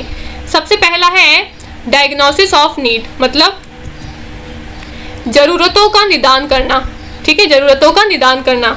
तो सबसे पहले आप क्या देखोगे, identify needs of the student for whom curriculum is to be plan, मतलब उन छात्रों की जरूरतों को पहचानना जिनके लिए पाठ्यक्रम की योजना बनाई जा रही है। सबसे पहले आप क्या करोगे, टाबा के मॉड्यूल में टाबा ने बताया कि सबसे पहले आप क्या करोगे, जरूरतों का निदान करोगे कि बच्चों को किस चीज की जरूरत है, ठीक है। दूसरा फिर उसने बताया है फॉर्मुलेशन ऑफ ऑब्जेक्टिव्स, मतलब उद्देश्य का सृजन करना। उसमें भी हमने उद्देश्य बनाए थे ना टाइलर के मॉड्यूल में भी, तो इसमें भी हम क्या करेंगे, कुछ उद्देश्य बनाएंगे, यानी कि specify the objectives by which needs will be fulfil, ठीक है। कुछ हम ऐसे उद्देश्य बनाएंगे, उन उद्देश्यों को निर्दिष्ट करना जिसके द्वारा आवश्यकताओं को पूरा किया जा सके, ठीक है। तो कुछ उद्देश्य बनाएंगे। थर्ड स्टेप है हमारा सिलेक्शन ऑफ कंटेंट, यानी कि सिलेक्शन ऑफ कंटेंट क्या है, सामग्री का चयन करना, मतलब select subject matter based on objectives and determine validity of the chosen content, मतलब क्या है, उद्देश्यों के आधार पर विषय वस्तु का चयन करना और चुनी गई सामग्री की वैधता निर्धारित करना। सिलेक्शन ऑफ कंटेंट में आप क्या करोगे, जो आपका सिलेबस है उसको आप सिलेक्ट करोगे, उसका चयन करोगे कि आपको 6th क्लास के लिए क्या सिलेबस रखना है, कौन कौन से चैप्टर्स रखने हैं, 7th क्लास के लिए कौन से चैप्टर्स रखने हैं, 8th के लिए कौन सा सिलेबस रखना है, ठीक है। तो आप सभी क्लासेस के लिए सिलेबस का चयन करोगे। फिर दूसरा स्टेप है आपका, अगला स्टेप है ऑर्गेनाइजेशन ऑफ कंटेंट, यानी कि सामग्री की संरचना। अब आपने पहले वाले चरण में क्या किया, कंटेंट का सिलेक्शन किया, यानी कि सामग्री का चयन किया। तो अगले स्टेप में क्या करोगे, उस सामग्री को आप ऑर्गेनाइज भी तो करोगे ना, उसकी संरचना भी तो करोगे, व्यवस्थित भी तो करोगे उसको। तो अगले स्टेप में हम क्या करेंगे, उसको ऑर्गेनाइज करेंगे। ऑर्गेनाइज करने का मतलब क्या है, उसको व्यवस्थित करने का मतलब क्या है कि हम क्या ना किस महीने तक कौन सा चैप्टर कंप्लीट करवाएंगे, कौन से महीने तक कौन सा चैप्टर कंप्लीट करवाएंगे, ठीक है। तो ये सिलेबस को क्या करोगे, आप व्यवस्थित करोगे। फिर अगला स्टेप क्या है, सिलेक्शन ऑफ लर्निंग एक्सपीरियंसेस, मतलब अब इसमें आप एक्टिविटीज को सिलेक्ट करोगे। पहले आपने क्या किया, सिलेबस को सिलेक्ट किया, ठीक है, और उसको है ना क्या किया, ऑर्गेनाइज किया, उसको व्यवस्थित किया। फिर अगले स्टेप पे आप क्या करोगे, एक्टिविटीज को सिलेक्ट करोगे। एक्टिविटीज भी तो कराते हैं ना आपसे, नाचना गाना खेलना कूदना, तो उन एक्टिविटीज को सिलेक्ट करोगे कि भाई अब मुझे 2023 में अपनी स्कूल में कौन कौन सी एक्टिविटीज करानी है, नाचना करवाना है, खेलना कूदना गाना क्या करवाना है मुझे, है ना। तो वो एक्टिविटीज को आप सिलेक्ट करोगे, यानी कि सीखने के अनुभव का चयन करोगे। फिर अगला होगा आपका ऑर्गेनाइजेशन ऑफ लर्निंग एक्टिविटीज, यानी कि सीखने की गतिविधियों की संरचना, यानी कि अब जो लर्निंग एक्टिविटीज आपने सिलेक्ट करी है उसको क्या करोगे, उसको आप ऑर्गेनाइज करोगे, उसको भी व्यवस्थित करोगे कि मुझे कौन से महीने तक कौन सी लर्निंग एक्टिविटीज करानी है, ठीक है। ठीक है, तो गतिविधियों को ऑर्गेनाइज करने के बाद में, एक्टिविटीज को ऑर्गेनाइज करने के बाद में हम क्या करेंगे, इवेल्युएशन करेंगे, मतलब मूल्यांकन करेंगे। To assess the achievement of learning objective evaluation procedure need to be devised, मतलब सीखने के उद्देश्यों की उपलब्धि का आकलन करने के लिए मूल्यांकन प्रक्रिया को तैयार करने की आवश्यकता होती है। अब हमको जो हमने उद्देश्य बनाए थे उसको हमको देखना पड़ेगा कि वो उद्देश्य पूरे हुए या नहीं हुए। तो वो हमको कैसे पता चलेगा, मूल्यांकन करके, उसका इवेल्युएशन करके, ठीक है। तो अब हमने वापस से एक बार स्टार्टिंग से आपको रिवाइज करके बताती हूँ कि हमने टाबा के मॉडल में कौन कौन से स्टेप्स करे। टाइलर्स के मॉडल में हमने 4 स्टेप्स करे थे, ठीक है। टाबा के मॉडल में हमने टोटल 7 स्टेप करे, 7 स्टेप्स करे, ठीक है। सबसे पहले हमने क्या किया, जरूरतों का निदान, यानी कि डायग्नोसिस ऑफ नीड्स। सबसे पहले हमने देखा कि बच्चों की जरूरतें, कि बच्चों को क्या चाहिए, ठीक है। सेकंड हमने क्या देखा, फॉर्मुलेशन ऑफ ऑब्जेक्टिव्स, यानी कि उद्देश्यों का सृजन किया हमने, ठीक है, कि हमारे क्या गोल्स हैं, क्या उद्देश्य हैं। सबसे पहले हमने बच्चों की नीड्स देखी, बच्चों की जरूरत देखी, उसके बाद में हमने कुछ उद्देश्य बनाए। फिर हमने क्या किया, कंटेंट, यानी कि सिलेबस, कि हमको 5th class, 6th class, 7th class में क्या सिलेबस रखना है, क्या स्टडी मटेरियल रखना है ना, यानी कि सामग्री का चयन किया। फिर हमने सिलेक्शन ऑफ कंटेंट किया, यानी कि सिलेबस को सिलेक्ट किया। 4th स्टेप में हमने क्या किया, ऑर्गेनाइज ऑफ कंटेंट, यानी कि सामग्री की संरचना करी। हमने जो सिलेबस देखा था, जो सिलेक्ट किया था सिलेबस, उस सिलेबस को क्या किया, उसका संरचन किया, उसको ऑर्गेनाइज किया, उसको व्यवस्थित किया, ठीक है। फिर 5th स्टेप में हमने क्या किया, 5th स्टेप में हमने क्या किया, सिलेक्शन ऑफ लर्निंग एक्सपीरियंसेस, यानी कि अब 5th स्टेप में हमने एक्टिविटीज को सिलेक्ट किया कि हमको कौन कौन सी एक्टिविटीज, कौन कौन सी गतिविधियां करानी है। 6th स्टेप में क्या किया, उन गतिविधियों को हमने ऑर्गेनाइज किया, उनको व्यवस्थित किया। और 7th स्टेप में क्या किया, हमने इवेल्युएशन, यानी कि मूल्यांकन किया, ठीक है। आया समझ में। सबसे पहले हमने बच्चों की जरूरत देखी, बच्चों की जरूरत देखने के बाद में हमने उनके अनुसार फिर उद्देश्य बनाए, ठीक है। उद्देश्य बनाने के बाद में हमारा जो सिलेबस था, उस सिलेबस को हमने सिलेक्ट किया, उस सिलेबस को फिर हमने क्या किया, फोर्थ स्टेप में उसको ऑर्गेनाइज किया, उसको संरचित किया, ठीक है। फिर फिफ्थ में हमने क्या किया, एक्टिविटीज को सिलेक्ट किया। सिक्स्थ स्टेप में क्या किया, उसको ऑर्गेनाइज किया, उसको संरचित किया। और फिर लास्ट सेवेंथ स्टेप में क्या किया, उसका इवेल्युएशन, उसका मूल्यांकन किया, ठीक है। ये था आपका टाबा का मॉडल। तो टाइलर का मॉडल 4 स्टेप थे, टाबा के मॉडल में आपके 7 स्टेप थे। अब अगला है आपका गुडलैंड का मॉडल। गुडलैंड का मॉडल क्या कहता है, in this model the basis of formulating educational aim is the analysis of values of the existing culture. मतलब इस मॉडल में शैक्षिक उद्देश्यों को तैयार करने का आधार मौजूदा संस्कृति के मूल्यों का विश्लेषण है, ठीक है। मतलब गुडलैंड का मॉडल क्या कहता है कि जो भी आपके मूल्य हैं, जो भी आपकी वैल्यूज हैं, उसके आधार पे आप अपना पूरा जो करिकुलम है उसको तैयार करो। आपके मूल्यों के आधार पे, आपकी वैल्यूज के आधार पे आप अपने पूरे करिकुलम को तैयार करो, अपनी सिलेबस प्लस अपनी एक्टिविटीज को तैयार करो, ठीक है। इसके क्या स्टेप्स हैं, गुडलैंड का मॉडल कहता है कि सबसे पहले तो आप एग्जिस्टिंग कल्चर देखो, ठीक है।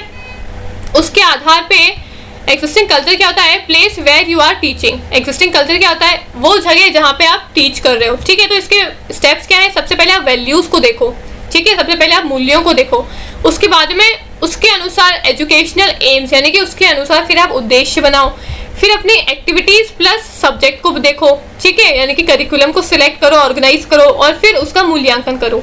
ये 4 स्टेप है आपके गुडलैंड के मॉडल में। अब गुडलैंड का मॉडल क्या कहता है कि आप अपने मूल्यों के आधार पे, अपने वैल्यूज के आधार पे अपने करिकुलम को बनाओ। वैल्यूज के आधार पे कैसे, आप एग्जिस्टिंग प्लेस क्या कहती है कि place where you are teaching, जिस जगह पे आप पढ़ा रहे हो अपने जगह के अनुसार अपने मॉडल को तैयार करो, अपने करिकुलम को प्लान करो। जगह के अनुसार कैसे, आप किसी इंग्लिश स्कूल में जाओगे तो वहां पे आप देखोगे कि जो सुबह की प्रेयर जो होती है ना वो इंग्लिश में होगी, ठीक है। अब कैसे इंग्लिश में होगी, क्योंकि वहाँ का जो वातावरण है, वहाँ की जो वैल्यूज है वो वैसी ही है, ठीक है। आप किसी गवर्नमेंट स्कूल में, कॉलेज में जाओगे, स्कूल में जाओगे तो गवर्नमेंट स्कूल में क्या होता है, सुबह की जो प्रेयर है वो हिंदी में होती है, ठीक है। और आप किसी क्रिश्चियन के स्कूल में जाओगे तो वहाँ पे कौन सी लैंग्वेज में होगी, उनकी लैंग्वेज में होगी, ठीक है। तो यानी कि अब ये अलग अलग क्या है, ये है आपकी वैल्यूज, आपके मूल्य। आप जहाँ पे पढ़ा रहे हो वहाँ का वातावरण कैसा है, पहले आप वो देखो, ठीक है। उस वातावरण के हिसाब से, वहाँ के मूल्यों के हिसाब से, वहाँ की वैल्यूज के हिसाब से फिर आप क्या करोगे, अपने उद्देश्य बनाओ, ठीक है। उस उद्देश्यों के आधार पे फिर आप अपनी सब्जेक्ट प्लस एक्टिविटीज यानी कि अपना जो करिकुलम है उसको प्लान करो और फिर लास्ट में क्या करो, उसका मूल्यांकन करो। देखो मूल्यांकन करते टाइम पे कि जो आपने उद्देश्य बनाए थे क्या वो पूरे हुए या नहीं हुए। अगर नहीं हुए तो क्यों पूरे नहीं हुए, क्या कमियां आ गई, क्या करना पड़ेगा हमको इसके लिए, ठीक है। तो वो आपको देखना पड़ेगा, ठीक है। तो ये 3 करे हमने किसके मॉडल्स, करिकुलम बनाने के तरीके। सबसे पहले टाइलर का मॉडल जिसमें हमने 4 स्टेप्स देखे, ठीक है। सबसे पहले हमने टाइलर का मॉडल देखा जिसमें हमने 4 तरीके देखे। फिर हमने टाबा का मॉडल देखा जिसमें हमने 7 स्टेप देखे। और फिर हमने गुडलैंड का मॉडल देखा जिसमें हमने कुछ स्टेप्स देखे, जिसमें गुडलैंड क्या कहता है, आपके सबसे पहले वैल्यूज देखो, सबसे पहले आप मूल्य देखो, जहाँ पे आप पढ़ा रहे हो वहाँ का वातावरण कैसा है, वहाँ के मूल्य कैसे, वहाँ की वैल्यूज कैसी है, आप पहले उनको देखो। उसके आधार पे फिर आप अपने उद्देश्य बनाओ, फिर आप अपना करिकुलम देखो और फिर लास्ट में मूल्यांकन करो, ठीक है। तो यानी कि मूल्यांकन सब में होगा और लास्ट में होगा। और जो एम्स है यानी कि जो उद्देश्य है वो भी सब में बनाए जाएंगे, लेकिन टाबा के मॉडल में अलग जगह पे उद्देश्य बनेंगे और टाइलर्स के मॉडल पे अलग जगह पे उद्देश्य बनेंगे, ठीक है। तो ये थे आपके 3 मॉडल्स जिसके थ्रू आप करिकुलम को बना सकते हो। कुछ स्कूल्स जो है वो आपका टाइलर का मॉडल, जो स्टार्टिंग वाला मॉडल था ना जिसमें हमने 4 स्टेप्स देखे थे, कुछ स्कूल्स जो है यानी कि ज्यादातर स्कूल्स जो है वो आपके टाइलर के मॉडल को ही यूज करती है अपना करिकुलम बनाने के लिए, ठीक है। समझ में आई ये 3 मॉडल्स। अब हम अगला स्टेप चलते हैं, मतलब अगला हमारा टॉपिक क्या है, लेसन प्लानिंग, पाठ्य का नियोजन। लेसन प्लानिंग क्या होती है, lesson plan is the instructor's road map of what students need to learn and how it will be done effectively during the class time. यानी कि पाठ्य योजना प्रशिक्षक का रोड मैप है जिसमें तय होता है कि छात्रों को क्या सीखने की जरूरत है और इसे कक्षा के दौरान प्रभावी ढंग से कैसे सिखाया जाएगा। लेसन प्लानिंग क्या होता है, जो भी मैं आपको पढ़ाने वाली हूँ, जो लेसन मैं आपका लेने वाली हूँ, जो लेक्चर मैं आपका लेने वाली हूँ, उसको पहले मुझे प्लान करना पड़ेगा, उसका नियोजन करना पड़ेगा, ठीक है। तो वो होता है लेसन प्लानिंग। अब लेसन प्लानिंग क्यों करते हैं हम, ताकि हमारी टीचिंग जो है वो ज़्यादा इफेक्टिव हो सके, ज़्यादा प्रभावी हो सके। अगर मैं घर से पहले प्लान नहीं करके आऊंगी तो मैं क्लास में आके मुझे क्या पढ़ाना है, पहले कौन सा टॉपिक पढ़ाना है, बाद में कौन सा पढ़ाना है, उसके कौन से एग्जाम्पल्स देने हैं, कैसे आपको क्वेश्चन करवाने हैं, मैं कंफ्यूज हो जाऊंगी, है ना। मुझे समझ में नहीं आएगा मैं पहला कौन सा कराऊं, दूसरा कौन सा कराऊं, ठीक है। अगर मैं घर से ही उसका नियोजन करके आऊंगी, उसकी प्लानिंग करके आऊंगी, जैसे मैंने अभी सब प्लान करके आई हूँ मैं, सबसे पहले मुझे आपको इनोवेशंस बतानी है, फिर मुझे आपको मॉड्यूल्स बताने हैं जिसमें पहला टाइलर का, टाबा का, गुडलेट का, है ना। उसके बाद में फिर लास्ट में मुझे आपका लेसन प्लानिंग पढ़ाना है। तो ये मैं पहले से ही, मैंने ये जो पीपीटी है ये पहले से ही मैं क्या करके आ रखी हूँ, प्लान कर रखी है मैंने। अगर मैं प्लानिंग नहीं करूंगी तो मैं कंफ्यूज हो जाऊंगी कि मैं आपको क्या पढ़ाऊं और कैसे पढ़ाऊं, ठीक है। तो प्लानिंग क्यों करते हैं हम, ताकि हमारी टीचिंग जो है वो इफेक्टिव बन सके, प्रभावी ढंग से हो सके, ठीक है। अब क्या है, there are 5 main components of any successful lesson, यानी कि किसी भी सफल पाठ्य के 5 प्रमुख घटक होते हैं। किसी भी लेसन को, किसी भी पाठ को सक्सेसफुल बनाने के लिए, सफल बनाने के लिए कुछ घटक होते हैं, ठीक है। वो घटक क्या है, कंपोनेंट्स क्या है। सबसे पहला है ऑब्जेक्टिव्स। ऑब्जेक्टिव्स क्या है, right what you expect your student will do by the end of the lesson. मतलब आपके ऑब्जेक्टिव, सबसे पहले आप अपने कुछ उद्देश्य बनाओगे कि आप क्या चाहते हो अपने बच्चों से।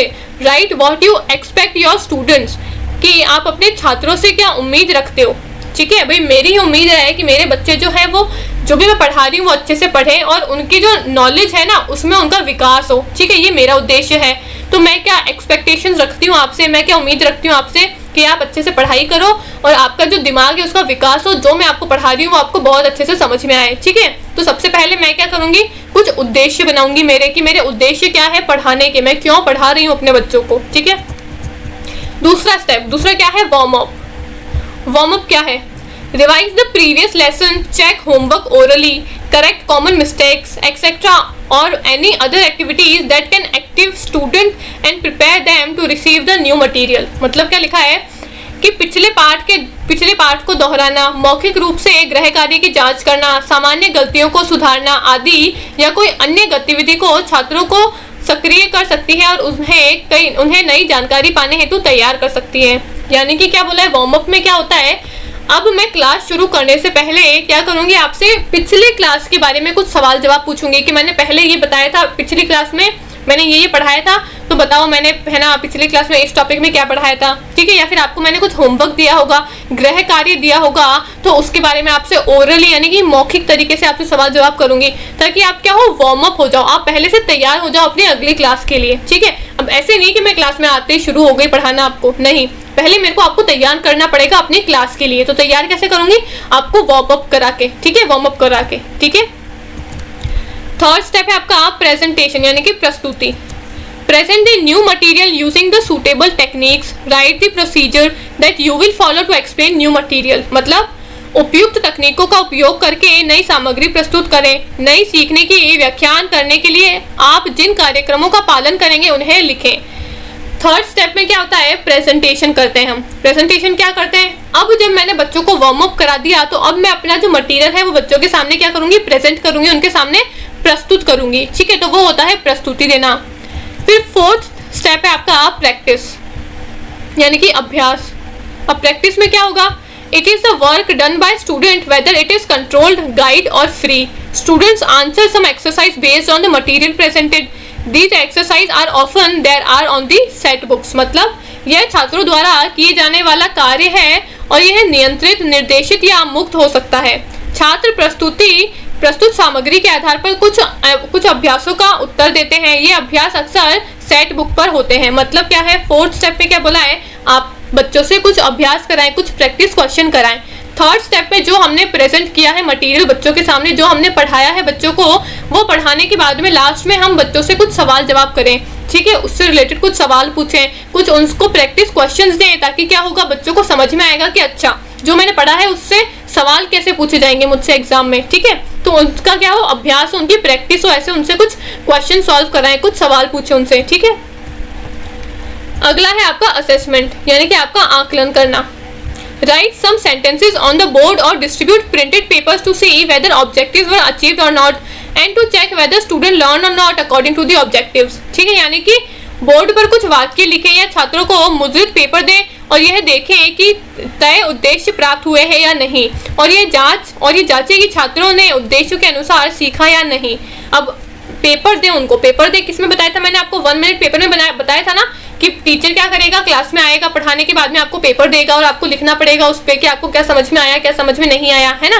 तो ये इवैल्यूएशन का यही तरीका बताया है कि या तो आप है ना बोर्ड पे कुछ लिखो और लिखने के बाद में बच्चों से पूछो कि भाई जो मैंने लिखा है उसका सवाल आपका हाँ है या ना है। ठीक है, बोर्ड पे क्या लिख सकता है टीचर कि जो मैंने आज पढ़ाया है कि आपको समझ में आया या नहीं आया। तो बच्चे अपने अपने जो जिसको समझ में आया होगा वो हाथ ऊपर कर देगा, जिसको नहीं समझ में आया वो बोल देगा भाई मुझे समझ में नहीं आया। ठीक है, या तो ऐसे पूछ लो आप बच्चों से, या फिर मिनट पेपर मैंने आपको बताया था ऊपर, मिनट पेपर के थ्रू पूछ लो, मडियस्ट पेपर के थ्रू पूछ लो। ठीक है, उनको पेपर देके और पेपर में फिर वो लिखेंगे कि उनको क्या समझ में आया क्या समझ में नहीं आया। ठीक है, या फिर उनसे डायरेक्ट सवाल जवाब कर सकते हैं हम, डायरेक्ट क्वेश्चनिंग कर सकते हैं बच्चों से, है ना। तो ये जितने भी मैंने आपको तरीके बताए थे वो सभी आपकी इवैल्यूएशन के तरीके थे, आपके आकलन या फिर आपके मूल्यांकन के तरीके थे। तो 5th स्टेप में क्या बोला है, आप बच्चों का इवैल्यूएशन करो, बच्चों का मूल्यांकन करो, ताकि आपको पता चले कि जो आपने उद्देश्य बनाए हैं क्या वो पूरे हुए या नहीं हुए। अगर नहीं हुए तो क्यों नहीं हुए, क्या दिक्कत आई उसमें।